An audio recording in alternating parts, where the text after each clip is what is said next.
What's going on, North South Connection?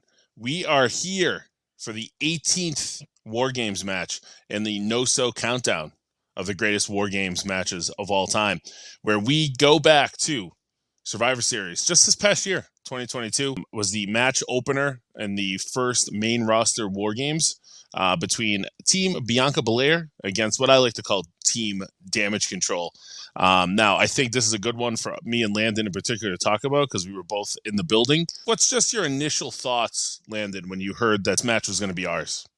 I was excited. War Games was brand new to the main roster. Wasn't really know. I mean, I kind of had an idea of what to expect with NXT, but was excited for what they were going to do with the main roster guys. Right. And like I feel like Boston's a really cool spot for this. Like we've always had a rabid crowd up this way. And I think they welcomed these women in with open arms that night in Boston. And basically just some feedback on what got us to this point, right? We got to go all the way back to SummerSlam 2022 in Nashville when Bianca Belair successfully defended the Raw Women's Championship against Becky Lynch in a match where Becky ended up dislocating her shoulder, which knocked her out of action for a few months. So then post-match after that, it looked like Becky was kind of, finally respecting Bianca after a 6-month feud or whatever it was. Damage Control came out for the first time ever, which was Bayley alongside, who had been gone for a while, alongside the main roster debut of the newly named Io Sky after Io Shirai was left in NXT, and the WWE return of Dakota Kai coming face-to-face with Bianca. Now, when this happened, we weren't thinking about War Games yet. I don't even think that there was a talk of War Games going on in the main roster, but when we look back at how War Games come together, this is what started it. Where Becky seemingly turned babyface because she stepped up, hopped into the ring, and helped Bianca, kind of fend them off, and they didn't come to blows that night. So then the next night on Raw, Damage Control put a beat down on Becky to write her off TV. So Landon, what were your thoughts at this point with Damage Control coming to the main roster? Did you like how they introduced them as a faction? And ultimately, really was what turned us into this War Games build. Yeah, I was excited. It was something different for all of them. It's good to see Dakota Kai back. I like her. Io Sky, I was a fan of NXT. It was nice seeing her on the main roster, and then them all coming together. I don't think they've delivered as much as my expectations were when they debuted. But when my first thoughts were pretty high. I was excited. Yeah, absolutely. And then from there, Bianca feuded with Bayley. They had a couple pay-per-view matches, including a ladder match, where Bianca obviously kept winning those. In the meantime, Dakota and Io were feuding with Alexa Bliss and Asuka. They kind of hot potatoed those tag titles a little bit, and then eventually, beginning of November, maybe end of October, they ended up losing. Bliss and Asuka lost the titles back to Dakota and Io, thanks to some interference from Nikki Cross. So we kind of were starting to see the battle lines. To the viewer who then knew War Games was going down, it was starting to make sense. But there were some holes to fill, right? And this is when we first started hearing rumors about this possibly being where Sasha Banks would return to WWE. Right? Because everybody knew Survivor Series was in Boston. There were talks that their negotiations were open because Triple H was kind of in full control at this point. The rumblings were starting as we really only had seen like 7 people of a 10-woman match put together, right? So obviously there's a lot of speculation. And at the same time, we didn't think that Becky Lynch was close to coming back, right? I mean, she just blew her shoulder out basically in September. Or I'm sorry, August. Or even July. But even so, we're only 4 or 5 months removed from that. We kind of maybe thought she'd be out to the Rumble, right? So then on Raw, on November 7th, Bianca, Alexa, and Asuka challenged Damage Control to the War Games match. And Damage Control was very quick to enlist Nikki Cross as their 4th member. And then on that same night, Mia Yim came back to WWE and aligned herself with the OC. From there, Team Bianca quickly added her the next week. But that didn't last long. They weren't even at 4 for a while because Rhea Ripley was recruited as the 5th and final member of the Damage Control side. Now, looking back at this, Rhea Ripley being in this match kind of changed the vibe of it all because she was obviously starting to get herself over. She really had kind of a different dimension than the rest of this feud had. So what are your thoughts on when Rhea turned her way into this match? I think it definitely flipped the switch. She was kind of finding her stride, getting her momentum. to her Rumble win, obviously, and then her joining this was a real power move for the Damage Control, and they were able to get a lot of momentum, I thought. Yeah, absolutely. And then on the go home Raw to Survivor Series, Rhea was actually staying on top of everything. She defeated Asuka to give the heel team, their advantage at War Games. Now, the heel team almost always has the advantage at War Games, right? Yeah. And it seemed like it was a 5-on-4 match. There was no inkling of who the fifth partner was going to be. The Sasha rumors were getting crazier as we were maybe a week away at this point from Boston, and nobody had seen Sasha. There weren't really rumblings yet of the stuff with New Japan. So, everybody thought that she was primed to enter this. And again, we weren't really thinking that much about Becky. Then that go home show to the Survivor Series show was in SmackDown on the night prior, Black Friday in Providence. There was right away, Becky came out as the definitive fifth member to quite the pop in that Providence crowd. A lot of people weren't expecting her at that point. Landon, I know you were there with Ryan that night. Yep. How was that pop? And were you guys floored by Becky coming back with what at the time we all thought was pretty soon? It was a huge pop. No one expected it, as everyone thought Becky was out for a long time, and she was able to recover from her shoulder injury pretty quick. It got me out of my seat. I remember that, and the whole place just went crazy. I remember watching that at home and like, wow. I remember there was a screwed up situation on TV. I think there was like a football game that like backed up Fox, so we didn't see this live. We saw the Becky return on Twitter.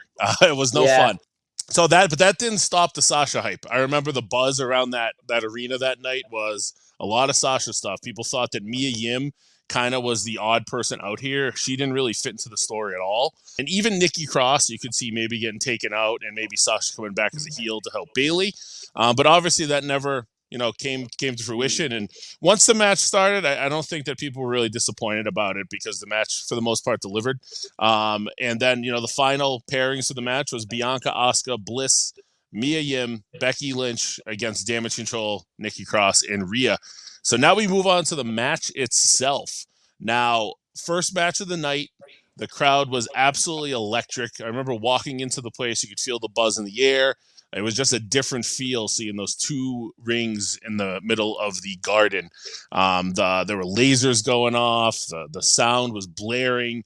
Iron Man was ripping through the audience. Ozzy's on the screen. Everybody's fired up.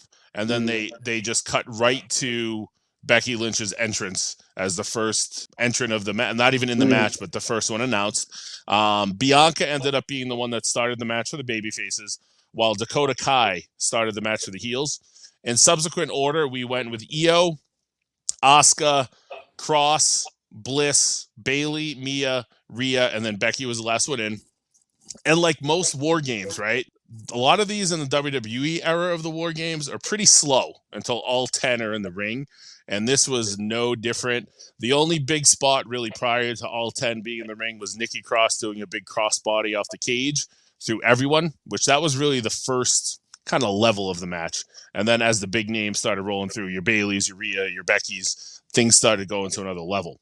So now this being your first War Games live, how did you take in this atmosphere? Was this something that was like bigger than life than what you even expected? I mean, we know you've been to like WrestleManias and whatnot. How did it feel walking into the Garden that night and seeing those two rings there? It was different, definitely a different experience. I came in with different mindset than I usually do, and just the Boston crowd in general was just electric that night, and it was a lot of fun. Yeah, I mean, it was Black Friday weekend. Nobody had work or school for a few days prior. Everybody was ready to go this night. It was a fun time. Now, shortly after Becky entered as the last entrance, they obviously say the War Games has began, like they always do. She hit a diving leg drop on Io pretty early on through a trash can. Ripley hit a riptide on Becky for a near fall, which is really like the first time that they had interaction. And as funny as it goes, they still have it since, as we're now at the end of 2023. And maybe we're seeing that at Mania coming up in a few months, but we'll find out. And then, the last like 5 minutes of this match were just off the chain. Like they were doing everything. Ripley hit the riptide, like I said, but then Asuka misted Ripley, which kind of took Rhea out of the entire situation. Bayley hit a rose plant on Becky, right on that metal gartering between the two rings, which looked pretty vicious at the time. Then Io was able to go to the top of the cage like she does in all of her War Games matches. She's kind of the queen of the WWE War Games, and she hits her signature moonsault on everybody. And then from there, they just really rehashed that SummerSlam stare down because the only 5 standing were Damage Control facing off against Becky and Bianca. Now the babies dominated from here. It was pretty quick finish from here on out. Manhandle slam on Dakota, KOD on Io, and then they laid Dakota Kai and Io Sky on a table. Bayley was very panicky, we'll say. She was trying to get Becky off the top of the cage. She was just outnumbered at this point, and she got a vicious KOD right into the cage itself, which put her out of commission, and that allowed Bianca to fend her off, which had Becky do the leg drop through both Dakota Kai and Io Sky through that table, which at that point was the finish, and Becky picked up the victory for the babyface side, pinning Dakota Kai. So all in all, what were your thoughts on this match before we kind of get into what some of the bigger names in wrestling, the pundits, had to say about this match? I don't think it was that bad. I think it was a good way to start the show. It definitely got everyone excited. Gave you a War Games feel for the main event that happened later that night. There were some fun spots in the match, but overall, I don't think it was too bad. Yeah, it wasn't like blow away. Like I said, it was definitely, watching it back, it's kind of a tough first 15 minutes or so, right? Yeah, definitely. And then like once the cross spots hit, it picks up.